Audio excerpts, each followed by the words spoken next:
Hola, Agustín, ¿me escuchas?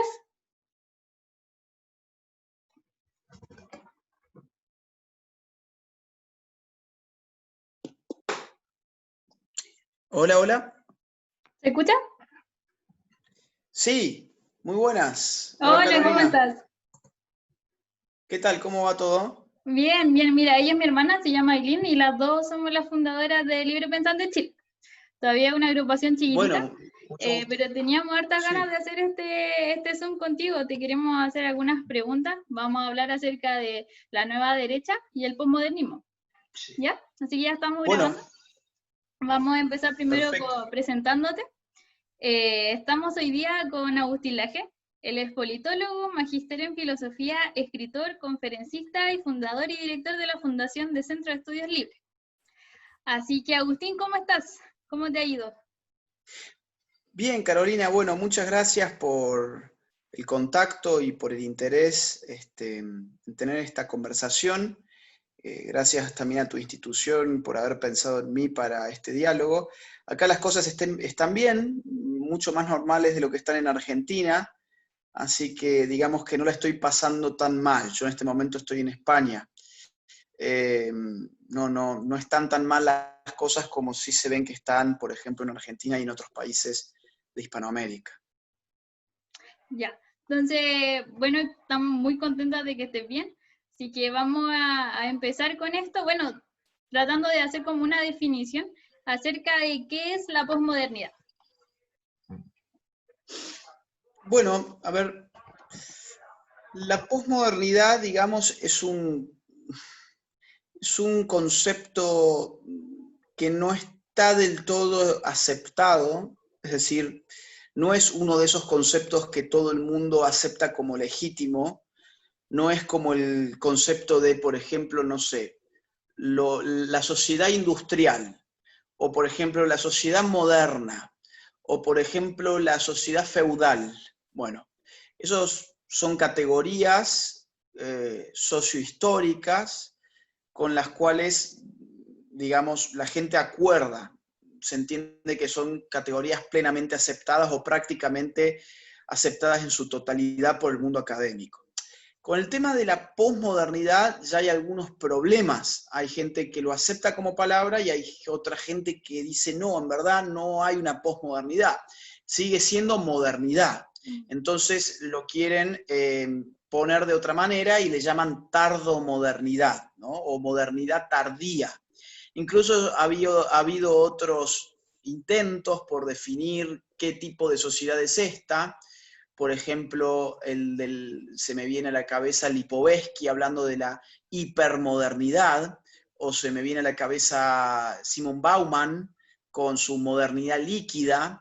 Lo cierto es que no se sabe muy bien, digo, en qué fase estamos, en qué fase histórica estamos. Sabemos que veníamos de un mundo antiguo, que pasó a ser un mundo medieval, que pasó a ser un mundo moderno, y cuando nos preguntamos hoy en qué mundo estamos viviendo, ahí es cuando empiezan las discusiones. Por eso te digo, no hay pleno acuerdo de que la posmodernidad siquiera sea una palabra, digamos, totalmente aceptada o aceptable. Yo creo que es aceptable. Post, ¿qué significa? Posterior, después de. Post significa después de. Entonces, posmodernidad significaría algo que está después de la modernidad.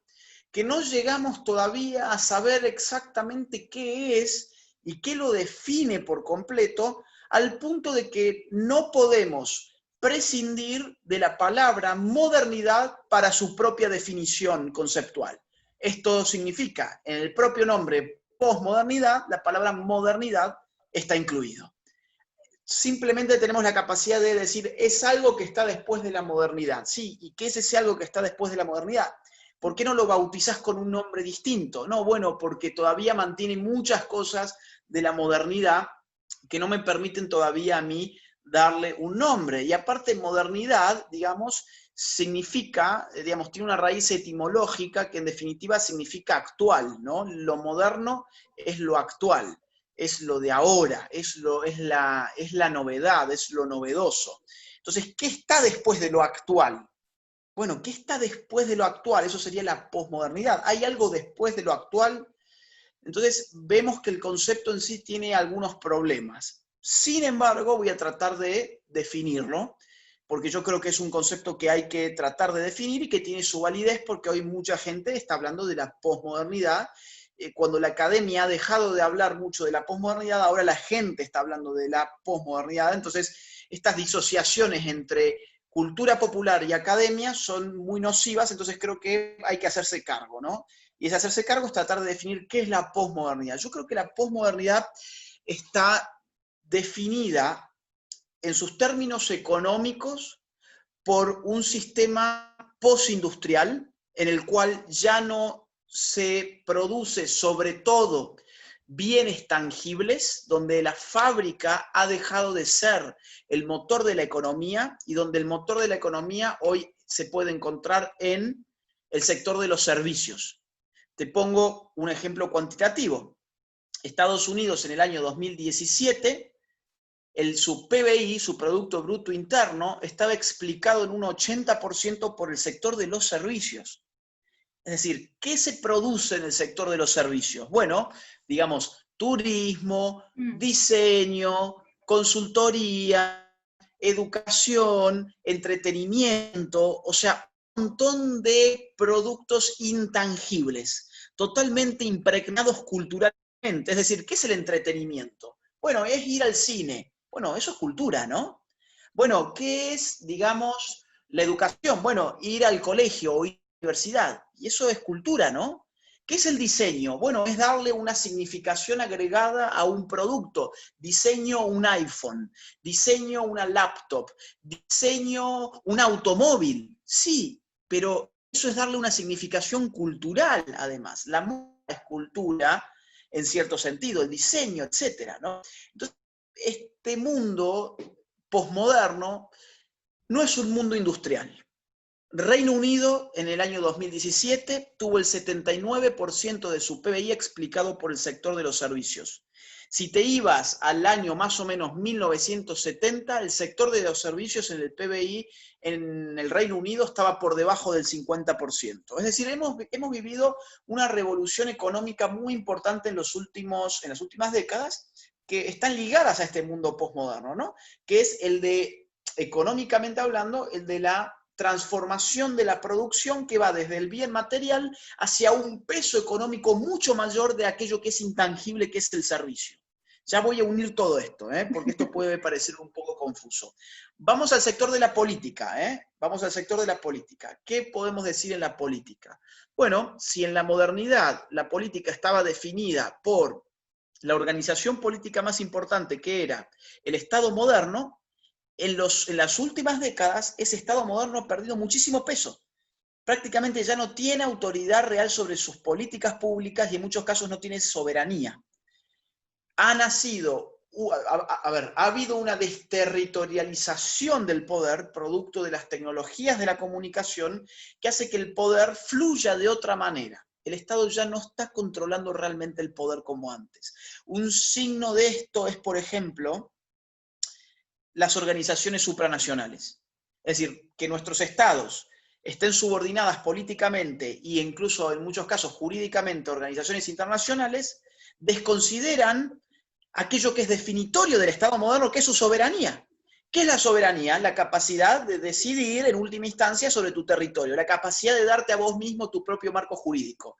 Bueno, ¿qué está pasando hoy en México? Hoy en México, hace un par de horas nada más, se llevó a votar a la Corte Suprema de Justicia si iban a legalizar el aborto o no. ¿Eso de dónde venía? Bueno, se iba a fundamentar, entre otras cosas, en una opinión consultiva de un órgano internacional como la Corte Interamericana de los Derechos Humanos, que en el año 2018, en opinión consultiva a Costa Rica, habló sobre el género, ¿no? Por ejemplo, ¿no? Entonces, vos fíjate cómo vamos perdiendo la democracia como procedimiento político y el Estado va perdiendo su soberanía nacional. Y en el terreno cultural, claro, hemos hablado de economía muy rápidamente, ¿no? De economía, de política y de cultura. En la posmodernidad lo que triunfa en el terreno cultural es el posmodernismo, que es otra cosa. La posmodernidad es una época, es un contexto sociohistórico, para el cual hay que hablar de política, economía y cultura. Y en la cultura lo que triunfa es una política posmodernista, una cultura posmodernista. Lyotard, que fue uno de los pioneros de la posmodernidad o del posmodernismo, definía el posmodernismo como el fin de los grandes relatos.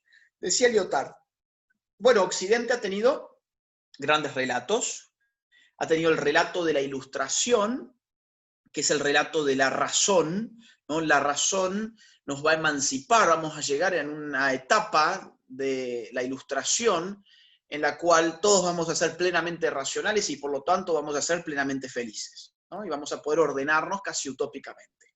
El relato marxista, que dice, bueno, la historia de la humanidad es la historia de la lucha de clases, la historia de la sociedad es la historia de la lucha de clases, y vamos a llegar a un estadio en el cual va a darse una última lucha, la del obrero contra el burgués, y el obrero va a ganar, y entonces la sociedad se va a reconciliar económicamente, no va a haber más propiedad privada, no va a haber por lo tanto más clases sociales, vamos a vivir todos en plena armonía y felicidad.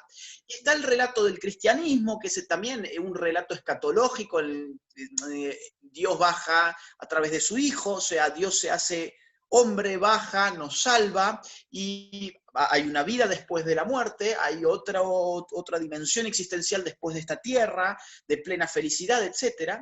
Y hay un discurso, hay un gran relato que es el del capitalismo, que es el de, bueno, el mercado y las tecnologías van avanzando y vamos siendo cada vez más ricos y vamos a llegar a la plena abundancia en el cual ya nadie va a pasar necesidades, ¿no? Dice Lyotard, bueno, estos son relatos modernos, ¿no? O sea, son grandes relatos de la modernidad. El posmodernismo es la muerte de estos relatos. La muerte de estos relatos es, en definitiva, el surgimiento de microrelatos, ¿no? El relato feminista es un microrelato si lo comparas con, por ejemplo, el relato de la lucha obrera. El relato LGBT es un microrelato si lo comparas con, no sé, el relato del triunfo de la Ilustración y de la razón. No sé, el New Age en clave religiosa, que es algo que está bastante de moda, es un microrelato en comparación con el gran relato digamos, de la persona que puede ser judeo-cristiana o cristiana, etc., ¿no?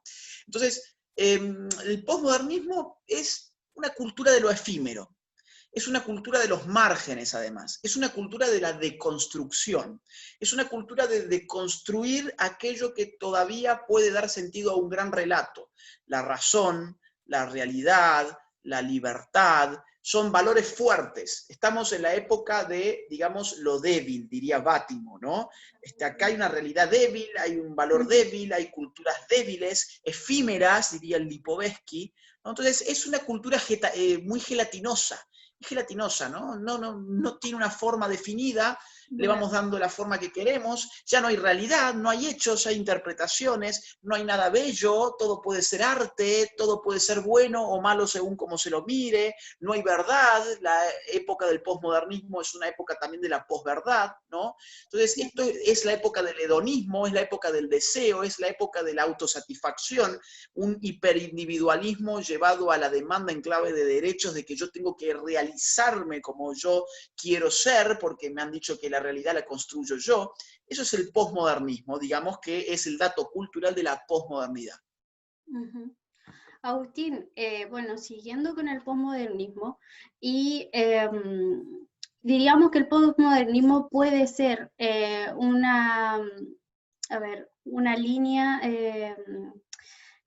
de la cultura sin el cristianismo, sin valores, o sea, con un pensamiento débil, con un pensamiento que acepta todas las demás opiniones. Bueno, yo te diría, esa es su carta de presentación. Ahora, las cartas de presentaciones no siempre reflejan lo que la persona es, ¿no? Uno en un currículum vitae pone todo lo que uno quiere que el otro sepa que uno es. Y no hay nada más mentiroso a veces que un currículum vitae y que una carta de presentación. No hay nada menos confiable que escuchar a una persona hablando de sí misma. El posmodernismo habla de sí mismo en esos términos, ¿no? No queremos monopolizarle el discurso, dirían ellos, no queremos oprimir a la gente con un discurso único, queremos liberar a las personas de discursos fuertes a través de pensamientos débiles, diría Bátimo.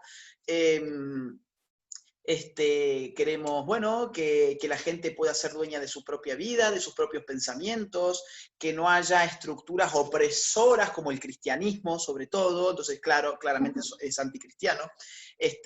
Digamos, conduciendo los destinos de una cultura que no debe responder a un gran relato, sino a relatos diminutos. Eso es una carta de presentación. El posmodernismo es un gran relato también. Es un gran relato también. Discúlpame. ¿Perdón? No, continúa. ¿Sí? No, digo, el posmodernismo es un gran relato, es el gran relato de los microrelatos, es el relato de la corrección política, es el relato que te dice, vos podés decir y pensar lo que vos quieras, todo está bien según cómo se lo mire, nada es bueno o malo, sino según cómo se lo enfoque y según la cultura. El posmodernismo es el relativismo, digamos, ético, moral, epistemológico, estético, hasta que aparece lo que ellos consideran el mal absoluto, que es, por ejemplo, lo que yo estoy diciendo ahora. Es decir, si yo estoy en contra del feminismo, eso sí que no puede ser dicho, por ejemplo, ¿no? Si, a ver, todos los estilos de vida son válidos, según el posmodernismo, hasta que, por ejemplo, no sé, se habla sobre el celibato de los curas, ¿no? Y ahí el posmoderno se mete en una discusión que no es suya, por ejemplo, ¿no?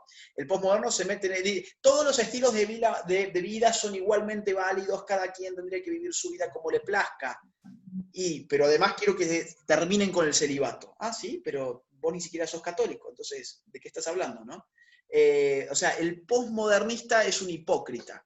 El posmodernista se disfraza de pluralista, de diverso, de tolerante, de abierto, pero lo único que tolera son los fenómenos que son corrosivos para las culturas tradicionales en Occidente. Eso es lo que realmente tolera. Todo aquello que pueda reforzar la cultura occidental, el posmoderno lo deconstruye, no lo tolera, lo deconstruye, ¿no? Que es una forma amable de decirlo, destruye. Agustín, tú vienes hablando hace un tiempo sobre una nueva derecha. El otro día estuvimos viendo una entrevista muy interesante con Ciudadano Austral, de acá de Chile también. Y bueno, la nueva derecha debe ir contra este pensamiento posmodernista, que es lo que la nueva derecha que se está planteando hoy día por un sector que no es la misma derecha que existía antes, sino que esto es un pensamiento fuerte, por decirlo de alguna manera. Esta nueva derecha va contra el posmodernismo y contra ese tipo de pensamiento, o lo absorbe y se hace parte. A ver, la nueva derecha tiene que saber jugar con esto. ¿En qué sentido? La vieja derecha política no sabía, ni le importaba, ni sabe, ni le importa qué es el posmodernismo, qué son las luchas culturales, qué son, digamos, en qué consiste la deconstrucción que están haciendo de nuestros valores. La vieja derecha política es una derecha economicista, tecnocrática, aburrida, de gráficos de barra, de plantillas de Excel. ¿Ah? Es la derecha tecnocrática de, por ejemplo, un Sebastián Piñera en Chile, que le va bien económicamente, pero después le tumban un gobierno porque culturalmente lo destrozaron. La vieja derecha tecnocrática, derechita cobarde, es la de Macri en Argentina. Es en alguna medida la de la de Duque en Colombia, es en gran medida la del PAN, en muchos casos en México, es la del PP en España. Derechas que le importa, digamos, perdón la expresión, le importa tres pitos. ¿Qué es el posmodernismo? ¿Qué es la posmodernidad? ¿Qué es la cultura? ¿Qué quieren las feministas? ¿Qué quieren, no sé, los indigenistas? ¿Qué? Les importa tres pitos. Ellos lo que quieren es economía de mercado que pueda generar riqueza, y sí que la genera, y sí que es buena la economía de mercado, sí que es un sistema eficiente, pero bueno, fuera de eso no les importa absolutamente más nada. En cambio, una nueva derecha tiene que ser una derecha que aprenda de los éxitos de la izquierda. Hace un rato estaba hablando, vengo de una entrevista con otro chileno, y le preguntaba, ¿cuál es el equipo más ganador, con más victorias últimamente de Chile? Y él me decía, el Colo-Colo, ¿no? Y, bueno, según él, no sé, ¿no? Ahora, denme ustedes un nombre de un equipo que no ha estado ganando partidos. en los últimos años, que no le ha estado yendo bien. La Universidad de Chile. ¿Cómo? La Universidad de Chile. Bueno, vamos a poner, ¿ok?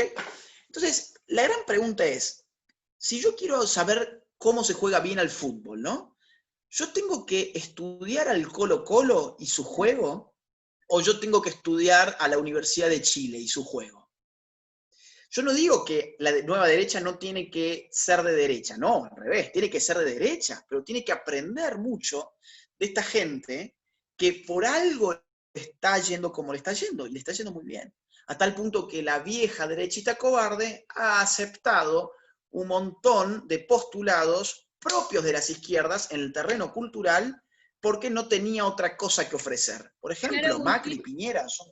Sí. Eso sería como lo que está pasando con todos los gobiernos y los partidos de centro derecha, que se hacen llamar, que son en realidad una derecha más bien cobarde, como le dices tú. Eso es. Eso es. Que entonces, claro, como no tengo nada para decir sobre cosas culturales porque nunca me interesaron, ni me interesan, ni las puedo graficar en un Excel, entonces, bueno, ¿querés el LGBT y querés educación trans para los niños? Bueno, dale. ¿Querés hormonización para los niños? Bueno, dale, ningún problema. ¿Querés aborto? Y, bueno, a ver, ¿esto cómo va a impactar sobre la economía? No, bueno, dale con aborto. O sea, ¿querés cupos de género en la representación política? Bueno, dale, vamos con eso. Entonces, no les interesa estar financiando a sus propios enemigos en las universidades, porque no entienden los temas, no les interesan los temas, no son sus temas. En cambio, una nueva derecha tiene que estudiar estos temas. Digo, yo las veo a ustedes muy interesadas, por ejemplo, cosa que celebro, e interesadas en tratar de entender, a ver, ¿qué es esto de la posmodernidad? ¿Qué es esto del posmodernismo? ¿Cómo funciona esta nueva derecha? ¿Cómo hace sus goles el Colo-Colo, no? ¿Cómo hace sus goles el Colo-Colo, no? Sería, bueno, a ver, vamos a ver cómo los hace, vamos a estudiar sus tácticas, vamos a ver de qué están hablando, vamos a ver a qué están jugando. Y como ellos estén jugando, nosotros podemos aprender muchas cosas. Podemos criticar un montón de cosas, obviamente, porque esta gente viene de la izquierda. Pero además podemos aprender muchas cosas y podemos usarlas en su contra. Les voy a poner un ejemplo. En los 80, en Francia, en los años 80, apareció una nueva derecha francesa. Esa nueva derecha francesa estaba liderada intelectualmente por Alain de Benoist. Alain de Benoist se inspiró en Gramsci para armar esa nueva derecha francesa. Y Alain de Benoist se llamaba a sí mismo un gramsciano de derecha. Súper interesante, me parece súper interesante porque hoy la nueva derecha ya está hablando en términos conceptuales propios de las izquierdas para analizar la realidad y para hacer luchas culturales. Por ejemplo, la propia palabra lucha cultural, batalla cultural, es un concepto gramsciano. Intelectuales orgánicos, intelectuales tradicionales, son categorías gramscianas. Hegemonía, cuando hablamos de la hegemonía, ¿dónde está la hegemonía? Es la contrahegemonía. Bueno, cuando nos preocupamos por el poder de los medios de comunicación, estamos pensando en términos de industria cultural de la Escuela de Frankfurt. Y hemos aprendido, a ver, hay que aprender de estas categorías para poder hacer buenos análisis de la realidad, pero desde una óptica de la derecha, ¿no? Que ese sería el punto. Entonces, ¿qué hay que hacer con el posmodernismo? Hay que atacarlo, obviamente, porque es enemigo de la nueva derecha, pero hay que aprender de su astucia, de su suspicacia, de sus lenguajes, de sus estrategias y tácticas. Agustín, algo que sin duda no podemos aprender a la izquierda es el tema de los valores. ¿Tú piensas que la nueva derecha debe concentrar mayor identidad en sus valores? O sea, no perderlos, porque veo yo, por decir en este gobierno, que los valores de derecha que se basan por lo general en el cristianismo o en el pensamiento, digamos más bien, de una ética cristiana, se han perdido. Entonces, ¿piensas tú que la nueva derecha debe fomentar nuevamente sus valores y en qué debiese fomentarlos? Esa es la pregunta. Bueno, es muy buena la pregunta. Mira, yo te diría esto. La gente está necesitada de valores. O sea, hay un pueblo que no está realmente representado hoy por la política porque la política no le habla de valores. Por eso cuando la política empieza a hablar de valores, o cuando un político empieza a hablar de valores, pero valores de verdad, no, el valor, no sé, nosotros vamos a hablarles del valor de la democracia y vamos a hablarles del valor de la defensa de las instituciones. Bueno, sí, ok, ¿y qué más, no? Le vamos a hablar del valor de la honestidad. Sí, obviamente, la honestidad es un valor muy importante, pero después ves que se roban todo, ¿no? Entonces,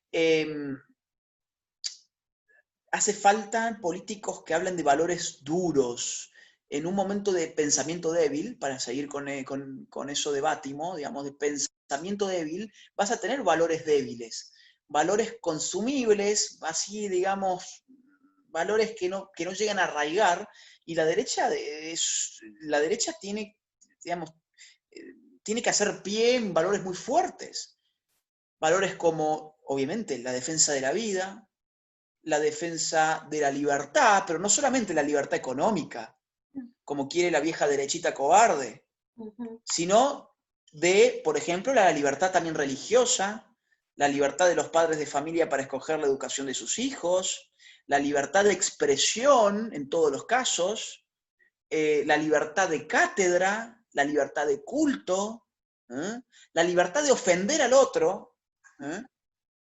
Todas esas libertades hoy están totalmente pasadas por encima, mientras esa vieja derechita cobarde de la cual hay que despegarse, solamente le importa una sola libertad, que es la libertad económica, que está muy bien, yo la apoyo, obviamente, pero hay, digamos, son muchos otros espacios donde la libertad se la ataca.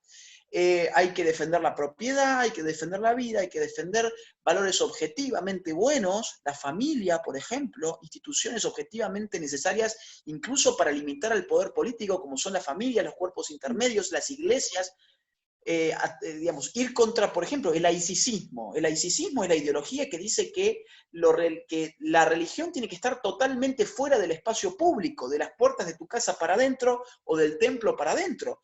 Eso es un ataque terrible a la libertad religiosa. Es decir, una cosa es tener un Estado laico, que es decir, un Estado que no asuma como oficial a ninguna religión porque es respetuoso de que vive en él una sociedad, convive con una sociedad que en términos religiosos tiene distintos credos, eso está muy bien, pero otra cosa es decir, no, tu credo es tu interioridad y no lo podés exteriorizar en el espacio público. Eso es una ridiculez, eso es un atentado terrible contra la libertad en el nombre de una supuesta libertad laica. La nueva derecha tiene que tener, obviamente, valores muy sólidos, pero que aparte se vean en las acciones cotidianas en clave de militancia política. Y acá el tema de la identidad es muy importante. Vos fíjate, ¿cuál es la identidad de la izquierda? Yo hoy te diría la identidad, yo cuando pienso, y perdón porque ustedes dos son damas, y voy a usar una mala palabra, pero creo que evoca realmente en lo que estoy pensando. Cuando yo veo a la izquierda, hoy en día veo mierda. ¿Por qué veo mierda? Bueno, porque digo, cuando se da una manifestación de izquierda, generalmente se hace mierda todo. O sea, la forma de actuar políticamente de la izquierda en el espacio público consiste en hacer mierda todo. Hacer mierda instituciones públicas, hacer mierda edificios públicos, privados, hacer mierda iglesias, hacer mierda a personas que se les pueden parar enfrente, como ha pasado en Chile, hacer mierda lo que venga. Cuando el autobús, por ejemplo, de Hazte Oír, estuvo en Chile, el autobús naranja, los niños tienen pene, las niñas tienen vulva, que no te engañe, la izquierda que hizo, lo hizo mierda. Pero además porque a la izquierda le gusta la mierda. Es decir, estos happenings que se han visto también en Chile, estas feministas que se ponen colas de caballo y se ponen a hacer mierda, literalmente hablando, en la calle, ¿no? Dejan ahí su caca. O por ejemplo en Argentina, madres de Plaza de Mayo ingresando en la catedral haciendo caca en el altar, ¿no? Bueno, digo, o usando, por ejemplo, en España, en mis conferencias, excremento humano y orina humana para arrojarle a los espectadores que venían a escuchar mi conferencia. Ahora, yo cuando pienso en la identidad de la izquierda, digo, tengo mis motivos para pensar en la mierda. Ahora, cuando yo pienso en la identidad de la derecha, al revés, creo que es una identidad estética muy superior que, digamos, cuida su refinamiento personal estético, cuida su apariencia, trata de, digamos, cuidar las formas, los buenos modales, la educación, el sentido del pudor. Te doy otro caso, es decir, las feministas van a exhibir sus tetas y sus senos, digamos, como acto político. Bueno, mientras tanto vos en la derecha tenés a mujeres que van con sus niños a marchar en contra del aborto. Digo, hay una separación abismal entre una cosa y la otra. La estética de la familia, de la mujer que es madre, que lleva además a su familia, o quizás no la mujer que va con su hijo, sino que va sola, pero que va ciertamente cuidada. La mujer de derecha, por ejemplo, tiene una identidad muy femenina, realza todo aquello que es muy bello de la feminidad, mientras tanto la izquierda hace mierda la feminidad, es decir, afea a la mujer que por naturaleza es un ser muy bello, pero ellos hacen esfuerzos por afearlos. Entonces, la identidad, digo, también está en lo estético, ¿no? Y en nuestras manifestaciones, esos valores además, insisto, se traslucen, se dejan ver en lo estético y se dejan ver en la forma de accionar políticamente. Nosotros no podemos ir a reventar las cosas de los demás. Nosotros no podemos ir a romper el espacio público. Nosotros tenemos que dar el ejemplo, pero al mismo tiempo ser astutos y lograr efectos, no ir, no, o sea, de saco y corbata vamos todos como si fuésemos un club de un geriátrico. No es lo que estoy diciendo, ¿no? Sino que hay que ser astutos para generar impactos. Te pongo un caso, el autobús de Astoir, los niños tienen pene, las niñas tienen vulva, que no te engañen, si vos lo calculás en términos de costo publicitario en España, te da una suma astronómica de millones de euros que Astoir tendría que haber pagado en ese mercado publicitario para poder estar el tiempo de televisión y la cantidad de publicaciones en diarios y revistas que obtuvo gracias a esa astucia. No solamente ser una persona estética, pulcra, respetuosa de los demás, sino además astuta, ¿no? Entonces, ¿cómo puedo hacer yo para que con muy pocos recursos logre un efecto masivo incalculable? Bueno, Astoir fue muy, muy astuto. Te cuento una anécdota más de un amigo mío que hace mucho tiempo se candidateó para la intendencia en Córdoba y no tenía dinero para la publicidad. Entonces, ¿qué hizo? Una noche con sus amigos fueron a los monumentos de los próceres en Córdoba y le ataron en las manos valijas, maletas, generando un símbolo, ¿no? El símbolo de los próceres están viendo un país que no tiene nada que ver con lo que ellos querían de este país y se quieren ir de este país. Y eso fue cubierto por todos los medios de comunicación de Córdoba, ¿no? Entonces, fíjate vos, la astucia a veces es más importante que el dinero, pero los valores siempre tienen que estar detrás de eso, y esos valores se tienen que ver reflejados en nuestra forma de hacer política y en nuestra forma de andar en el mundo, ¿no? Los actores, Agustín, de esta nueva derecha, ¿quiénes van a ser los que la van a levantar? Porque yo veo un mundo, digamos, académico por un lado, otro mundo que tiene que ver con el lado de los valores, que viene a ser la iglesia, pero ¿cómo tú piensas que puede ser ese engranaje, que es lo que falta para que se levante de todas maneras esa nueva derecha? Las iglesias, lamentablemente, y digo en plural porque incluyo a la evangélica y a la católica, están muy despolitizadas y le temen mucho a estas expresiones. Le temen muchísimo. Entonces ellos no pueden ser, vamos a hablar así, ¿no? No pueden ser la vanguardia de una nueva derecha. No pueden formar ellos una nueva derecha porque le tienen demasiado miedo a lo político y sobre todo a la idea de que la derecha representa valores morales y sociales que tengan que ver con ellos y que ellos hoy son también parte de la derecha. De hecho, hay muchos curas, pastores y demás que hacen un esfuerzo sobrehumano para decir, no, yo no soy ni de derecha ni de izquierda, pero después cuando lo escuchás en el sermón o en la homilía o en la prédica, y loco, me estás hablando como si fueses un tipo de la derecha, ¿por qué no te asumís? ¿No? Estos tipos están, digamos, yo creo que no va a venir de las iglesias.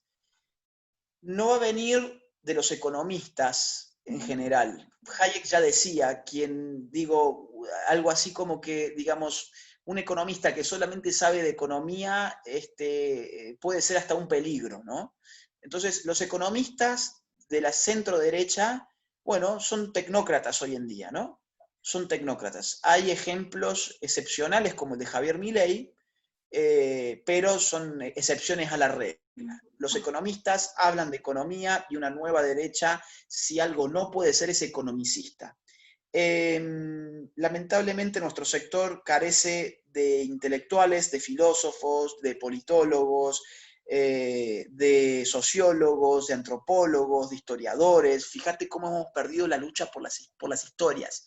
Se ha perdido la lucha por la historia en Chile, se ha perdido la lucha por la historia en España, se ha perdido la lucha por la historia en Argentina, en Perú, con el tema del Sendero Luminoso, imagínate. En fin, y hoy estamos pagando un precio de todo esto. Entonces, ¿de dónde va a salir esa vanguardia que va a darle forma a la nueva derecha?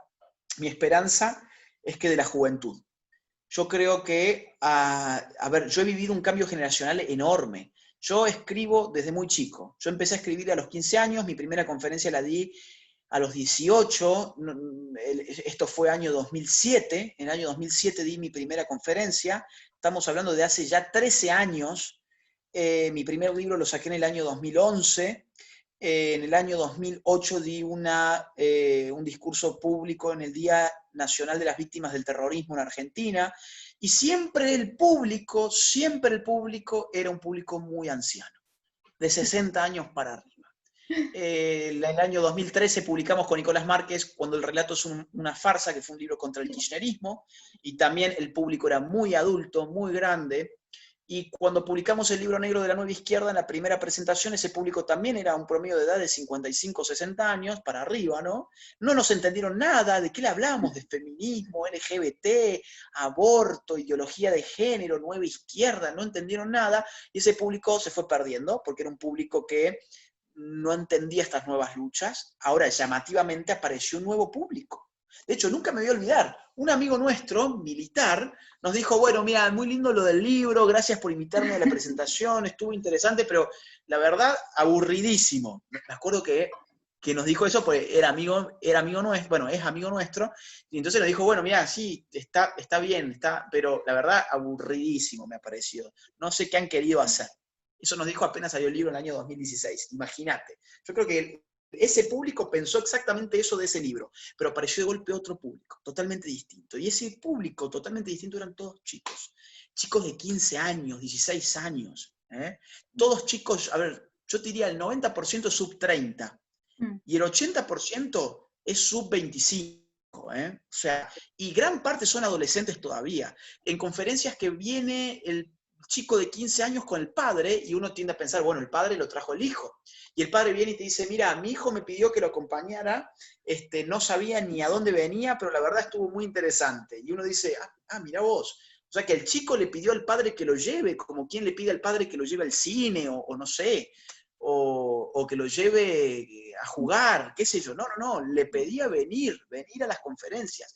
Eso lo hemos visto un montón, eso se ve en todos los videos de las conferencias nuestras, son todos jóvenes. Y hay jóvenes que se quieren despegar, aparte de esa vieja derecha que ya no representa a nadie.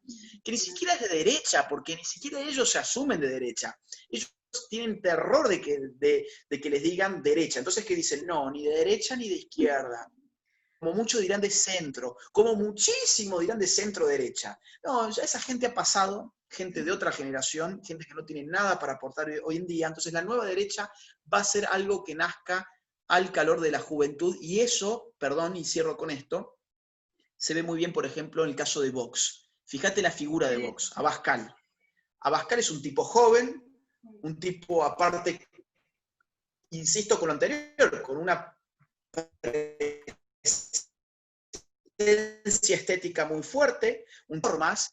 No sé si se me escucha o se está cortando, porque siento que esto se está como trabando. Como 10 segundos se cortó, cuando empezaste a hablar de Vox.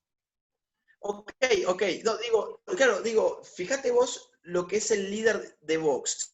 Si no se escucha, me lo dicen y yo lo puedo repetir. Fíjense lo que es el líder de Vox, digo, o sea, es un tipo con una presencia estética impecable, el tipo trata de cuidar su imagen, un tipo aparte que predica valores, ¿no? Ahora, acá te comparalo con su antagonista, que es Pablo Iglesias. Un tipo que parece que no se baña hace un mes, ¿no? A eso es lo que yo me refiero, me parece. ¿Ah? No sé No, si sí se se llega a escucha, escuchar. sí se escucha. Ok, ok. Digo, claro, o sea, y habrá jóvenes que se van a identificar con la roña moral, pero con la roña en un sentido literal también, y que les puede haber resultado simpático Pablo Iglesias, y va a haber tipos que se van a identificar con las buenas maneras, con los valores sólidos, con aparte la idea de la masculinidad como una virtud, ¿no? Y eso lo encontrás claramente en un tipo como Bascal, ¿no? Entonces, hay cada vez más jóvenes sumándose a esto, y la nueva derecha es una derecha revolucionaria en cierta manera, ¿no? ¿Por qué? Genera una revolución que es la siguiente, y ahora sí ya cierro con esto porque hay tanto para hablar de esto. Fíjate vos, qué interesante, hoy los conservadores son en verdad los revolucionarios, hoy los conservadores hoy son los subversivos. A ver, hoy es subversivo tener hijos, digamos, ¿no? Hoy es subversivo defender la familia. Hoy es subversivo decir que uno cree en valores objetivos. Entonces, hoy hemos llegado a un punto en el cual el progresismo se ha vuelto tan establishment que el conservadurismo se vuelve contracultura. Y a los jóvenes ser parte de una contracultura los anima, les genera épica, ¿no? Mucho ánimo político. Entonces, por ahí va a venir el tema, por la juventud. Agustín, y bueno, a esa juventud, ¿algún mensaje, alguna instrucción, alguna guía para que podamos ir avanzando en todo esto? Sí, a ver, 2 o 3 cosas. A ver, yo entiendo que esa juventud llega a estos espacios a través de memes, a través de tweets, en breve diremos también de TikTok, cosa que no tengo y espero no tener nunca. O sea, llegan contenidos rápidos, simplones, automáticos, ¿no? Llegan, está bien, cumple su función, llegó al joven, el meme, lo hizo reír y le hizo ver una crítica, porque los memes son artefactos críticos, ¿no? Esa crítica le despertó una curiosidad y dijo, ah, sí, esto no sé qué. Ahora, la invitación mía en todo caso es a profundizar la formación, para que no se quede de una forma tan superficial en 140 caracteres, en un videíto de 9 segundos de TikTok o en la fotografía estática de un meme, ¿no? Llevar adelante formación implicará quizás en un primer momento animarte a ver charlas como esta, que cuyas respuestas no son a veces ni siquiera claras, no son completas, son muy largas aparte, yo nunca respondo en breve porque no puedo, son temas complejos, y hay gente que dice, ay no, ese video dura 1 hora, la verdad es que no, dame algo corto, ¿no? Bueno, animate a ver cosas un poquito más largas, casi como si fuese una clase, toma nota, anda haciéndote apuntes, y en algún momento da un salto y pasa al libro, ¿no? Cuando pases al libro, además tu cabeza va a empezar a funcionar de otra manera. Vas a poner en marcha el poder de la abstracción, de la síntesis, del análisis, va a ser mucho más rico todavía. Entonces te vas a ir formando intelectualmente. No te dejes subsumir, no te dejes absorber por la lógica de la instantaneidad y de la precariedad de contenido que es propia de las redes sociales hoy en día, donde todo tiene que ser hipercortito. Cuanto más cortito, la gente más lo quiere. Cuanto más largo, la gente más lo desprecia. Una formación hipercortita es una formación necesariamente, digamos, mala, superficial. Y necesitamos en la nueva derecha gente lúcida, gente que no solamente sepa responder eslogans, ¿no? Repetir eslogans. Eso se lo dejemos a la izquierda, eso se lo dejemos a las feministas que hablan del patriarcado, el heteropatriarcado, y ni siquiera saben cómo se definen, ¿no? Eso se lo dejemos a esa gente. Nosotros tenemos que tener, digamos, mentalidad crítica, formación intelectual, para poder poner de manifiesto que no solamente somos superiores estéticamente, moralmente, políticamente, sino que además somos superiores intelectualmente. Y eso hay que trabajarlo, ¿no? Hay ya en las redes una sensación de que la derecha, por lo menos al nivel de las redes, está, digamos, siendo superior intelectualmente en las redes a la izquierda, los debates que vemos en las redes, ¿no? Cuando uno va a una librería, no. Cuando uno va a una librería se va a encontrar 99% de libros de izquierda. Entonces, bueno, necesitamos intelectuales para que empiecen también a escribir libros que terminen en esas librerías, que respondan, digamos, al compromiso orgánico de formar una nueva derecha. Y esto es un proceso muy largo, y los jóvenes se tienen que formar desde hoy si quieren ocupar un rol importante en ese proceso. Bueno, Agustín, muchas gracias. Lo vamos a dejar hasta acá para no ocuparte más tiempo. Esperamos, ojalá que podamos repetir esto para analizar más en profundidad algunas cosas. Muchas gracias, esperamos que te vaya muy bien. Cuídate mucho y nos vemos en otra oportunidad. Bueno, muchísimas gracias a ustedes por las preguntas. Siempre me quedo con la sensación que del otro lado se quedan con algunas preguntas que no han sido respondidas por tiempo. Supongo que ustedes habrán tenido muchas preguntas, imagino. Bueno, yo me comprometo en volver a hacer otra reunión como esta y poder seguir con el resto de las preguntas. Y bueno, ustedes ahora pueden saber de que mis respuestas nunca son cortitas. Entonces, la lógica televisiva del te tengo que contestar en 30 segundos, en mi caso no es una lógica que ni que me guste ni que yo la sepa aplicar. Entonces, yo me comprometo, sin embargo, a poder tener otro encuentro como este, con ustedes, a felicitarlas por lo que están haciendo. Quiero irme felicitándolas por lo que están haciendo, invitando a la gente que va a ver este video a que siga la organización de ustedes. Libre Pensantes.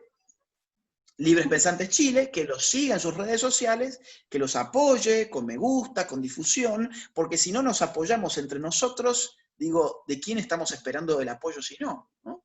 Entonces, nos apoyemos entre nosotros, seamos buenos entre nosotros y hagamos que estas organizaciones de nueva derecha vayan creciendo, cada una a su ritmo. Así que bueno, gracias de nuevo y un beso grande para los dos. Gracias, que estén bien. Chao, chao.